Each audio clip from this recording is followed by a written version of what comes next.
Bienvenido una vez más a esta serie de reflexiones sobre los grandes rasgos de la historia. Me siento, mm, me siento un poco obligado a hacer un paréntesis en estas reflexiones que vengo desarrollando hace ya bastante tiempo. Eh, Dado que estas reflexiones se han concentrado en los grandes rasgos de la historia que comenzó con la revolución de la agricultura hace 150 siglos o 15.000 años y que últimamente las he dedicado a la seguridad social, que también incluyó el trabajo, algunas reflexiones, pero digo que me siento obligado a hacer un paréntesis por la llegada de uno de los episodios que corresponden a esos grandes rasgos de la historia. Es decir, a un ejemplo que confirma esos rasgos sobre los cuales he reflexionado y he presentado a ustedes en estas sesiones de varios meses. Digo que caracteriza porque es parte inherente a la mentalidad de un líder político como todos los que ha habido en estos 150 siglos. Es decir, no en su mentalidad están presentes los circuitos mentales, neurológicos o cerebrales que determinan ese comportamiento que es común a los líderes del pasado. Me refiero, el paréntesis está dedicado a el episodio de la invasión de, dirigida por Vladimir Putin, presidente de Rusia, contra Ucrania. Es innegable la cantidad de horror que debe estar pasando y que seguramente no conocemos en su totalidad. Soy consciente de la posición que ha adoptado la mayoría de las personas del mundo, la mayoría de los líderes que quieren desprenderse de Putin, que no los identifiquen como él. Es la oportunidad en la que todos los líderes quieren ser identificados como la antítesis de Putin, cuando en realidad todos son iguales a él. La diferencia es que en este momento él está realizando una acción tremendamente vistosa. No es lo mismo asesinar con misiles a unos a, a, a muchas personas de Ucrania, incluidos niños, que permitir que mueran de hambre en el África, en América y en muchas partes del mundo, que mueran de hambre los pobres.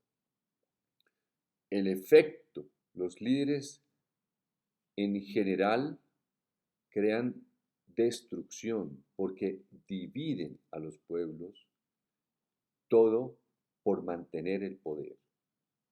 Pero el paréntesis vale la pena realizarlo porque me siento motivado a hacer esta pausa en los temas que vengo reflexionando porque hacen parte, este episodio de esta invasión hace parte, como ejemplo, insisto, de la gran descripción que vengo haciendo de 150 siglos de historia.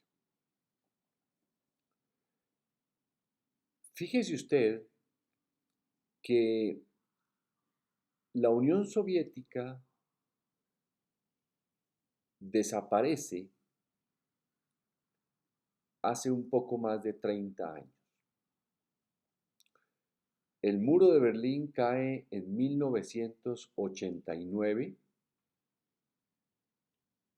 en noviembre de 1989, 2 siglos después de la Revolución Francesa, que fue en 1789.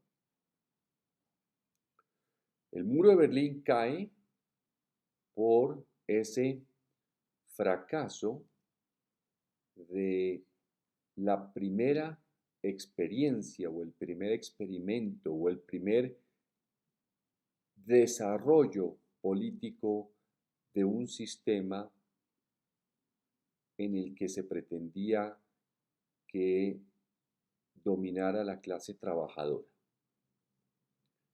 el proletariado.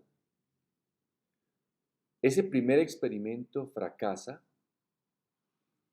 Yo creo que en las memorias de Mikhail Gorbachev, que salieron hacia mediados 1995, 1996, en esas memorias está muy claro, él describe el fracaso principalmente económico y por supuesto político de esa primera versión del comunismo en el mundo.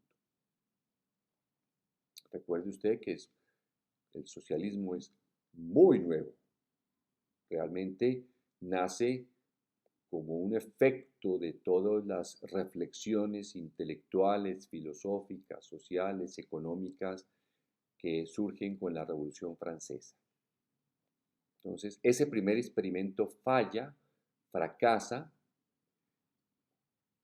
triunfa el liberalismo económico, que era el otro polo de la Guerra Fría.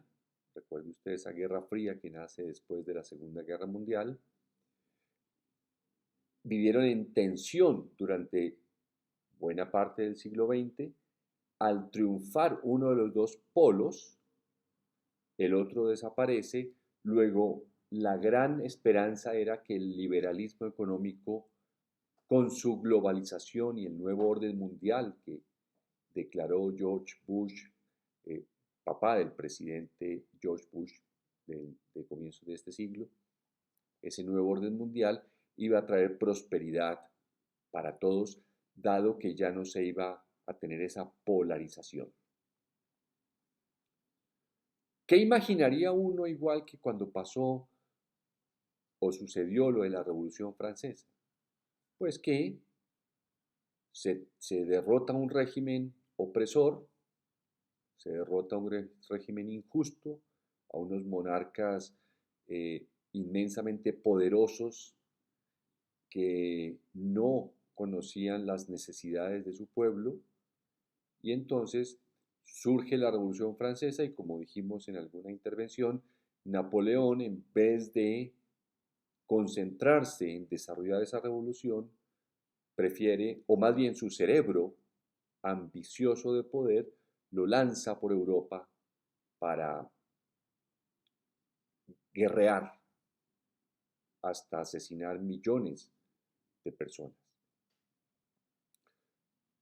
Al caer el muro de Berlín, piense usted que surge una situación semejante. Vladimir Putin, que ya era miembro de la KGB, de la antigua ex Unión Soviética, en vez de aprovechar ese episodio para realmente llevar un sistema político, digámoslo, democrático, que era la alternativa para la ex Unión Soviética, o sea, para Rusia más las otras naciones que surgen, la alternativa era, habiéndose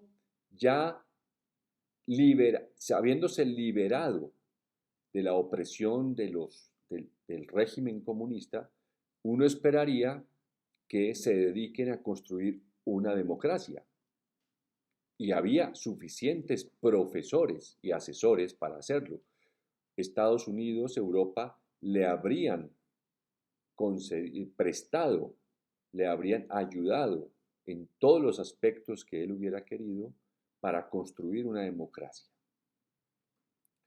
Pero Vladimir Putin, como cualquier otro líder político, solo ambicioso de poder, solo que él está en la categoría de los que aspiran a un poder más imperialista,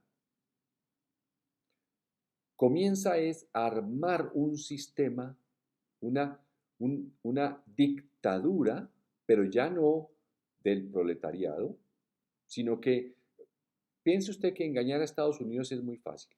Solamente dígale a cualquier líder de Estados Unidos que usted es anticomunista y que defiende la democracia y se gana una buena primera página en cualquier diario de Estados Unidos. Eso hace Putin. Les dice que él es demócrata y les dice que él odia el comunismo. Entonces, pues, que él ayuda a derrotar el comunismo. Monta entonces un sistema en el cual le entrega. Recuerde usted que hemos dicho aquí mucho esa relación, ese matrimonio original entre los poderosos políticos y los poderosos con propiedades y riqueza. Le entrega a un grupo de amigos, empresas y oportunidades y sectores de la industria de la economía rusa para que se vuelvan inmensamente ricos. Les hace las leyes para que cada vez sean más ricos y su ambición es el poder, acumular poder y sus amigos acumular riqueza. Ese matrimonio se fortalece durante 20 años.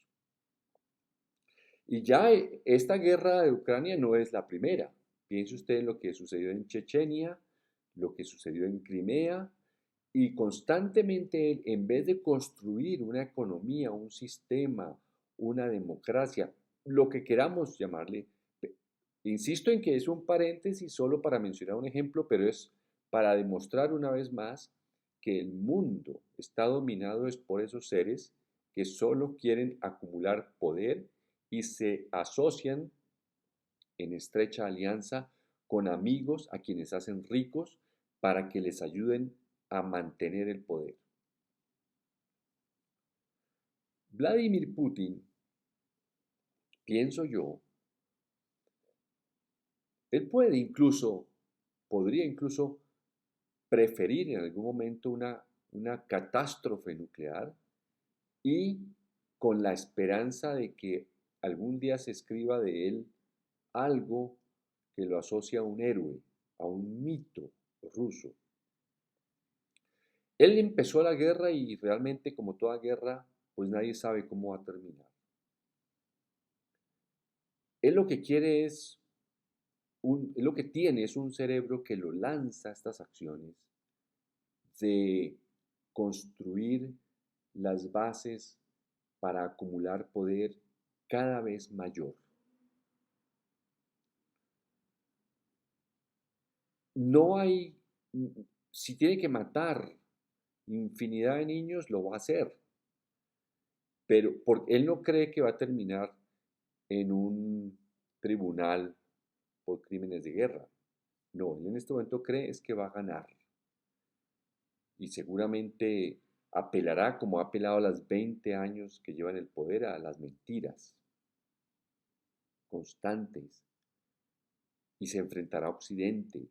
Y lo único que quiere es que se hable de él en el futuro como la persona que realmente aumentó o trató de recuperar, como otros en el pasado, Catalina la Grande, otros en el pasado han tratado de convertir a Rusia en una gran potencia. Piense que cuando Roma cae y Constantinopla se autodenomina la Segunda Roma hasta el siglo XV, y cuando cae Constantinopla a manos de los otomanos, Moscú se autodenominó la Tercera Roma.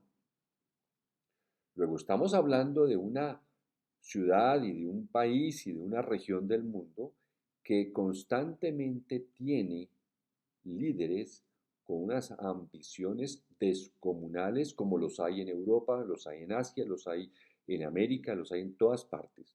Solo que hay unos más pequeñitos que otros. En países eh, más moderados, digámoslo en ese sentido de ambiciones, pues lo que quieren es más bien los gobernantes terrenos propios para sus vacas o para sembrar cultivos o para disfrutar su poder. Vea usted a Putin en las fotos en las que sale conversando con su equipo, él distante a unos casi 10 metros en una mesa larguísima, él a la cabecera, y en el otro extremo 4 o 5 personas, o dirigiéndose en un semicírculo a miembros de su equipo, hablando él desde una distancia larga como todo un dios, como todo un emperador, todo un zar. La palabra es lo de menos, es la mentalidad lo que cuenta. ¿En qué derivará esta guerra? Pues no lo sabemos. Es terrible, sobre todo la muerte de los civiles, la pérdida de sus bienes, que se sientan obligados a migrar. Es fatal eso. Pero lo mejor que podría sucederle a la humanidad, a nosotros, es identificar a Putin como uno de los más perjudiciales o más peligrosos miembros de una mentalidad política que está sembrada por el resto del mundo. Realmente lo mejor que nos podría pasar es comenzar a liberarnos de esas mentalidades, porque están a la cabeza de todos nuestros países. De todos nuestros países hay personas con la misma mentalidad de Putin. Lo que sucede es que las guerras son tan vistosas, tan llamativas, que no permiten identificar a esos guerreros con los demás políticos. Es el momento en el que los políticos aprovechan para que sus pueblos los vean diferentes a Putin. No, pienso yo que debe ser el momento para señalarlos a todos, porque todos pertenecen a esa categoría de líderes que desde hace 150 años le han hecho mucho daño a la historia. No han permitido que las sociedades movidas por el trabajo, por las familias, por la productividad, prosperen. Estas personas solamente buscan acumular poder y por eso se asocian con eh, seres a quienes hacen ricos para que los defiendan. Bueno, este fue un paréntesis sobre esta guerra y continuaremos la próxima vez regresando a nuestro tema de la seguridad social.